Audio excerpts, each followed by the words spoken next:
राजकुमार जी थारा बिना तो सारे सुनना हो जैसे अब थाने के थे तो फ्री हो सुनावा को मौको दी के बाहर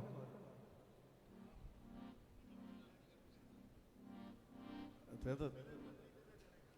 हाँ माने भी थाने छोड़वा को मन को नहीं कर रही हो ए सबको भावना एम्बुलेंस को कहीं रही हो हाँ तो वह घोषणा जरूर करावनी राजकुमार जी मैं थारा मुंडा सु सुनना चाहवा आपने एम्बुलेंस बनाना चाहो कौन बनाना चाहो नवल के डालो तैयार हो आपने राजकुमार जी तैयार है हाथ उठाकर ताली बजाओ और मैं चाहूंगा कि इनके मुख से ही देखो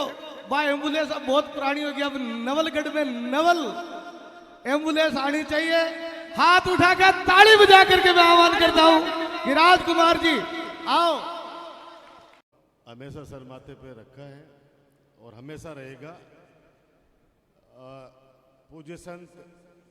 चंद्रमा दास जी महाराज ने आते ही मुझे भगवान के दरबार में एक आदेश किया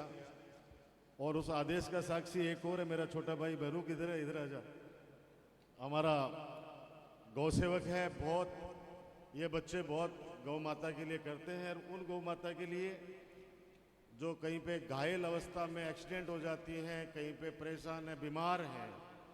उनको ला ला कर ये बच्चे सेवा करते हैं जोरदार ताली बजाओ इनके लिए। तो चंद्रमा दास जी ने मुझे गुरुजी ने कहा कि हम दोनों को एक साथ बोले कि आपको एम्बुलेंस की व्यवस्था करनी है जो एक्सीडेंट होके गौ माता आता है उनको लाने के लिए व्यवस्था चाहिए आपके आदेश की पालना हो जाएगी जो आपने बोला है।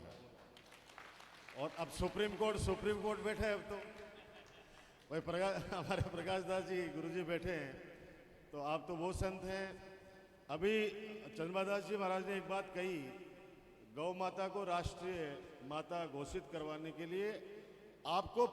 आपके मुंह से निकला प्रार्थना करनी प्रार्थना नहीं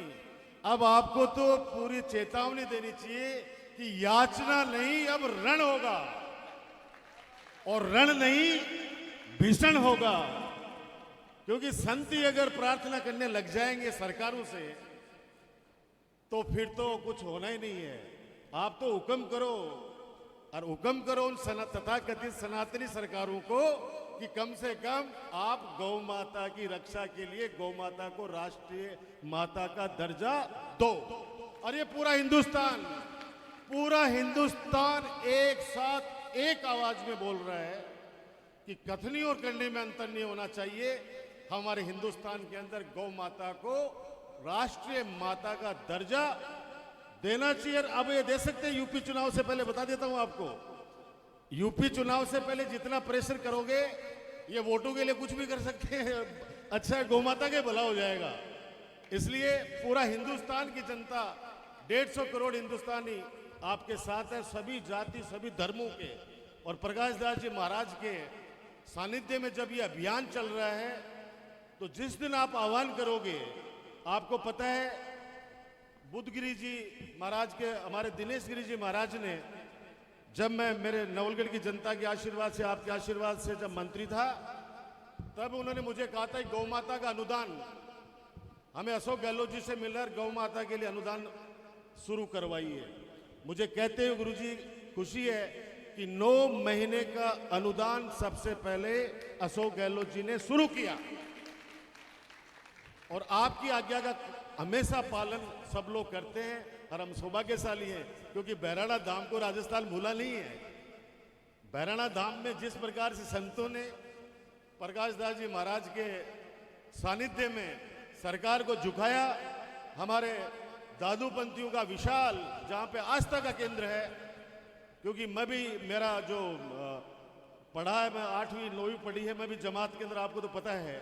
कि जमात के अंदर ही दादूपंथी समाज के अंदर ही रहकर स्टडी की है सारा दिन वहीं पे किया है बिल्कुल। इसलिए मेरा तो खुद का लगाव है और दादू महाविद्यालय के अंदर मैंने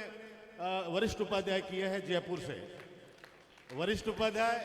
दादू महाविद्यालय बहुत बड़ा महाविद्यालय है दादू महाराज जी के नाम से और वहाँ पर खूब आशीर्वाद मिला, संतों का भी आशीर्वाद मिला, और वहाँ से